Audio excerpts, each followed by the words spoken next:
समुद्र हमेशा शांत नहीं होता। कभी कभी वो इंसान को ऐसी जगह पहुंचा देता है जहां से लौटना हर किसी के बस की बात नहीं होती। ये कहानी है आरव की, एक नौजवान मछुआरे की जो समुद्र किनारे बसे छोटे से गांव में रहता था। उसकी सुबहें जाल समेटते और नाव तैयार करते हुए शुरू होती थी। उस दिन भी सूरज की सुनहरी रोशनी में उसने अपनी लकड़ी की छोटी नाव को पानी में उतारा और खुले समुद्र की ओर निकल पड़ा।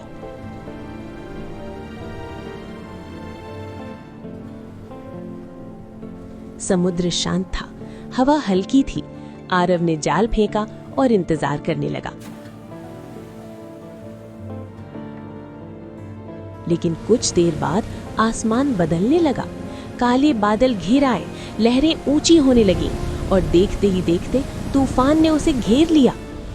नाव हिलने लगी। आरव उसे संभालने की कोशिश करता रहा।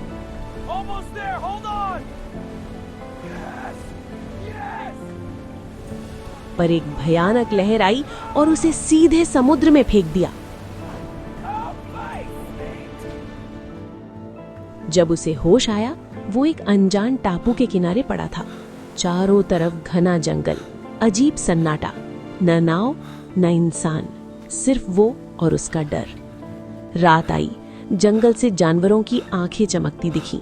डर से कांपते हुए वो पेड़ पर चढ़कर बैठ गया। यही उसकी पहली रात थी अकेलेपन की। अगले दिन उसने हार नहीं मानी। लकड़ियां इकट्ठी की, पत्तों से आश्रय बनाया, मछली पकड़ी, आग जलाई और धीरे धीरे जीना सीखने लगा। लेकिन टापू आसान नहीं था। एक दिन उसका सामना जंगली सुअर से हुआ। दूसरी रात उसके आश्रय के पास सांप सरकता दिखा। हर पल उसे सतर्क रहना पड़ता था। उसने समुद्र किनारे रेत में बड़े अक्षरों में लिखा, हेल्प। शायद कोई देख ले, शायद कोई आए। टापू की खोज करते हुए उसे एक टूटी नाव मिली और उसके पास एक कंकाल। वहां खोजने पे एक पुरानी डायरी मिली, जैसे कोई पहले भी यहाँ फंस चुका था। अब आरव ने ठान लिया, भागना नहीं, लड़ना है। उसने लकड़ियों से एक बेड़ा बनाना शुरू किया। दिन रात मेहनत की और आखिरकार समुद्र में निकल पड़ा।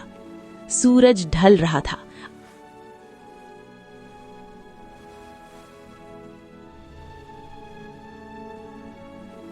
तीन दिन बाद एक विशाल जहाज ने उसे देख लिया।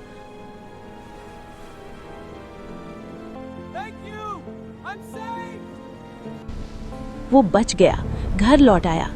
लेकिन कहानी यहीं खत्म नहीं हुई। एक रात उसने अपना पुराना जीपीएस चालू किया। स्क्रीन चमकी और उसी टापू की लोकेशन फिर दिखाई दी।